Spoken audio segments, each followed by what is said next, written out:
Roger Dean Chevrolet Stadium is a ballpark in Jupiter, Florida that hosts the Miami Marlins and St. Louis Cardinals during spring training. They also host the Jupiter Hammerheads and the Palm Beach Cardinals, the minor league affiliates for both the Cardinals and the Marlins.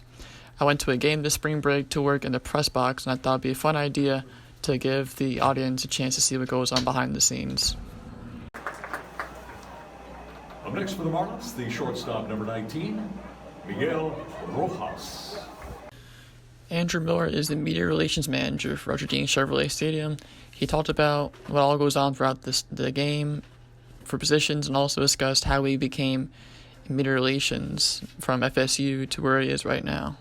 Stadium. My name is Andrew Miller, and I'm media relations coordinator at Roger Dean Chevrolet Stadium. Okay. Can you just go through every position in the press box and what they do? So in the press box, you have today John Frost was on our PA. He does all our in-game announcements and all the player introductions and such. Abby was on the DAC Stats show controller, which controls all the promotions and everything that goes onto the video board out in left field. I was on the DAC Stats baseball, which controls all the stats that appear for each player and all the pitch counts that appear on right field. Drew was on music today, controlling all the music and all the sound clips and walk-up songs. Chad was on our pitch clock today, which controls the pace of the play, essentially. That's through MLB. And then Will, as always, was on our scoreboard, controlling our strikes and balls and the score of the game out in our right field scoreboard. See you guys. See you tomorrow. So how'd you get into writing and to this job eventually?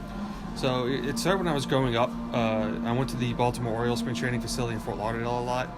And as I got to college, because I went so many times growing up, I got to know all the staff, and I reached out and said, hey, any chance I can come work for you guys? And that's kind of my first experience working over the summers, and over my spring breaks, I'd go down there and work spring training, which then evolved to me wanting to work in sports. And then at Florida State, I sent out an email out of the blue to the managing editor of the SB Nation site that covers FSU and saying, hey, any chance I could help out? And he gave me a shot, and that turned into a 3-year stint covering basketball, baseball, and football. And then honestly, I wanted to come onto the team side because FSU's communications department was not really that well run, in my opinion, and I thought I could do a much better job. And loving baseball, and I knew I'd be happy working in the communications for a baseball specific team, and luckily everything turned out how I wanted it to. The Cardinals and Marlins matched up in a spring training game to get tuned for their upcoming season in late March.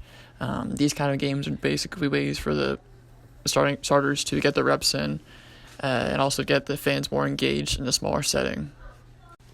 My job during the game was the music, so my job was basically to play songs pregame that already selected on a Spotify playlist that are saved, so no cuss words or mentioning of alcohol or drugs are heard throughout the stadium.